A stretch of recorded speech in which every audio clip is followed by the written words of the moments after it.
Cacing dan kotoran kesayangannya. Bab pertama berisi tema kesempurnaan dan kesalahan. 1. Dua bata jelek. Setelah kami membeli tanah untuk pihara kami pada tahun 1983, kami jatuh bangkrut. Kami terjerat utang, tidak ada bangunan di atas tanah itu, pun tidak sebuah gubuk. Pada minggu-minggu pertama kami tidur, di atas pintu-pintu tua yang kami beli murah dari pasar loak, kami mengganjalkan dengan batu bata pada setiap sudutnya untuk meninggikannya dari tanah. Biku kepala mendapatkan pintu yang paling bagus, pintu datar. Pintu saya bergelombang dengan lubang yang cukup besar di tengahnya, di mana dulunya tempat pegangan pintu.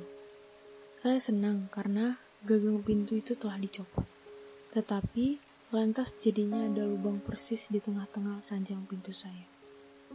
Saya melucu dengan mengatakan bahwa sekarang saya tidak perlu bangkit dari ranjang jika ingin pergi ke toilet. Kenyataannya, bagaimanapun juga, angin masuk melalui lubang itu. Saya jadi tidak bisa tidur nyenyak selama malam-malam itu. Kami hanyalah biku-biku miskin yang memerlukan sebuah bangunan. Kami tak mampu membayar tukang. Bahan-bahan bangunnya saja sudah cukup mahal. Jadi saya harus belajar cara bertukang. Bagaimana mempersiapkan pondasi, menyemen dan memasang batu bata, mendirikan atap, memasang pipa-pipa.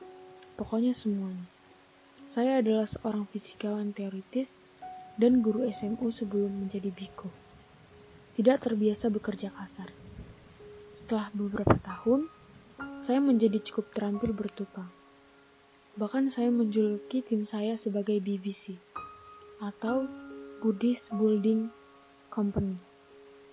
Akan tetapi, pada saat memulainya, hal itu sangatlah sulit. Kelihatannya gampang membuat tembok dengan batu bata. Tinggal tuangkan seenggok semen, sedikit ketok sana, sedikit ketok sini. Ketika saya mulai memasang batu bata, saya ketok satu sisi untuk meratakannya, sisi lainnya jadi naik. Lalu saya ratakan sisi itu, batu batanya jadi melenceng. Setelah saya ratakan kembali, sisi yang pertama jadi terangkat lagi. Sebagai seorang biku, saya memiliki kesabaran dan waktu sebanyak yang saya perlukan. Saya pastikan setiap batu bata terpasang sempurna. Tak peduli berapa lama jadinya. Akhirnya, saya menyelesaikan tembok batu bata saya yang pertama dan berdiri di baliknya untuk mengagumi hasil karya saya. Saat itulah saya memperhatikannya. Oh, tidak. Saya telah keliru menyusun dua batu bata. Semua batu bata lain sudah lurus, tetapi dua batu bata tersebut tampak miring. Mereka terlihat jelek sekali. Mereka merusak keseluruhan tembok. Saat itu, semennya sudah terlalu keras untuk mencabut dua batu bata itu. Jadi saya bertanya kepada kepala pihara, apakah saya boleh membongkar tembok itu dan membangun kembali tembok yang baru, atau kalau perlu, meledakkannya sekalian. Saya telah membuat kesalahan dan saya menjadi gundah gulana. Kepala pihara bilang, tidak perlu, biarkan saja temboknya seperti itu. Ketika saya membawa para tamu pertama berkunjung keliling pihara setelah setengah jadi kami, saya selalu menghindari membawa mereka melewati tembok bata yang saya buat. Saya tak suka jika ada orang yang melihatnya. Lalu, suatu hari, kira-kira 3-4 bulan setelah saya membangun tembok itu, saya berjalan dengan seorang pengunjung dan dia melihatnya. Itu sebuah tembok yang indah.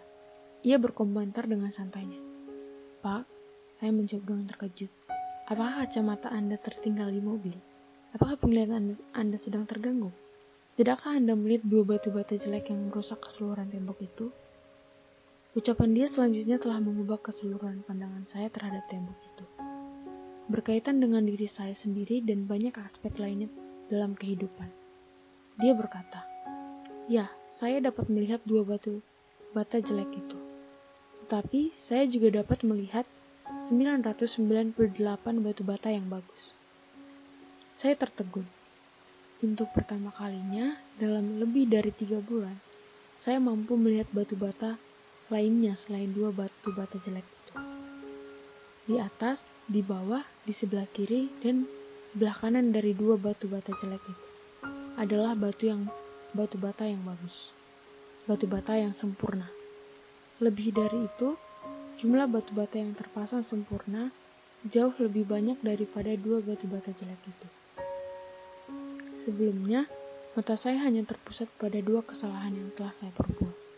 Saya terbutakan akan hal-hal lainnya. Itulah sebabnya saya tak tahan melihat tembok itu, atau tak rela membiarkan orang lain melihatnya juga. Itulah sebabnya saya ingin menghancurkannya. Sekarang, saya dapat melihat batu bata yang bagus. Tembok itu jadi tampak tak terlalu buruk lagi. Itu menjadi seperti yang dikatakan pengunjung itu. Sebuah tembok yang indah. Tembok itu masih tetap berdiri sampai sekarang. Setelah 20 tahun, tetapi saya sudah lupa persisnya di mana 2 batu bata jelek itu berada. Saya benar-benar tak dapat melihat kesalahan itu lagi.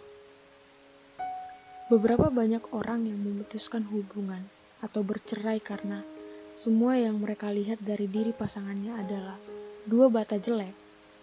Berapa banyak di antara kita yang menjadi depresi atau bahkan ingin bunuh diri karena semua yang kita lihat dalam diri kita hanyalah 2 bata jelek. Namun, pada kenyataannya, ada jauh lebih banyak batu bata yang bagus. Di atas, di bawah, ke kiri, ke kanan, dari yang jelek. Tetapi, pada saat itu, kita dapat melihatnya. Mata kita hanya terfokus pada kekeliruan yang kita perbuat. Semua yang kita lihat adalah kesalahan. Dan kita mengira hanya ada kekeliruan semata. Karenanya kita ingin menghancurkannya. Dan terkadang, sayangnya kita benar-benar menghancurkan sebuah tembok yang indah. Kita semua memiliki 2 bata jelek. Tetapi bata yang baik dalam diri kita masing-masing jauh lebih banyak daripada bata yang jelek. Begitu kita melihatnya, semua akan tampak tak begitu buruk lagi. Bukan hanya kita dapat berdamai dengan diri sendiri, termasuk dengan kesalahan-kesalahan kita, tapi juga dapat menikmati hidup bersama rekan kita. Ini kabar buruk bagi pengacara urusan perceraian, tetapi kabar baik bagi Anda. Saya telah beberapa kali menceritakan anekdot ini. Pada suatu pertemuan, seorang tukang bangunan mendatangi dan memberitahukan saya tentang rahasia profesinya. Kami, para tukang bangunan, selalu membuat kesalahan, katanya. Tetapi, kami bilang ke pelanggan kami bahwa itu adalah ciri unik yang tiada duanya di rumah-rumah tetangga. Lalu kami menagih biaya tambahan ribuan dolar. Jadi, ciri unik di rumah Anda bisa jadi awalnya adalah suatu kesalahan. Dengan cara yang sama, apa yang Anda kira sebagai kesalahan pada diri Anda, rekan Anda, atau hidup pada umumnya dapat menjadi sebuah ciri unik yang memperkaya hidup Anda di dunia ini begitu Anda tidak terfokus padanya.